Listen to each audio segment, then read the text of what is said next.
જય શ્રી કૃષ્ણ મારા વાલા ભાઈઓ અને બહેનો. ઉઠીને ધ્રુવી કે મને સાડી પહેરાવ મમ્મી. પછી મેં એને સાડી પહેરી. પછી જો ગોળ ગોળ ફરે એવી અરખાણી. અને એના તોફાન તો જો આમથી આમ કૂદે ને આમથી આમ કૂદે.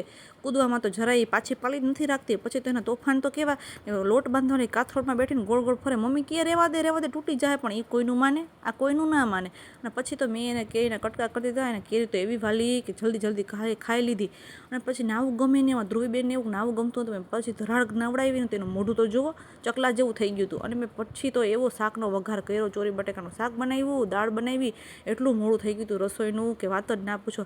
એમાં ધ્રુવીબેન આવીને કહે કે મમ્મી મારે રોટલી બનાવી પપ્પા માટે. મેં કીધું ભાઈ રહેવા દે ને, મોડું થઈ ગયું હતું કે ના મારે બનાવી છે. પછી મેં એને રોટલી બનાવવા દીધી. અને પછી હું ને ધ્રુવી તો જમવા બેસી ગયા. મને તો એવી ભૂખ લાગી કે વાત જ ના પૂછો. અને ઉઠીને જોયું તો ધ્રુવીને તો તાવ આવી ગયો હતો. તો ધ્રુવીને ખાવી હતી મકાઈ. મેં મકાઈના ડોડા જલ્દી ફ્રીજમાંથી કાઢ્યા અને કુકરમાં મૂક્યું પાણી.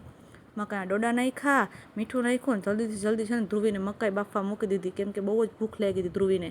અને પછી રાતે બધા સૂઈ ગયા ને એટલે મમ્મીએ કીધું કે હું ચટણી છે ને આ બધી આખા વરસનું મરચું બનાવડેલું છે ને એમાં તેલ ને મીઠું દઈને ભરી દઉં. કેમ કે ધ્રુવી આમથી આમ થતી હોય એટલે પછી અમે રાતે જ આ બધું કામ કરીએ.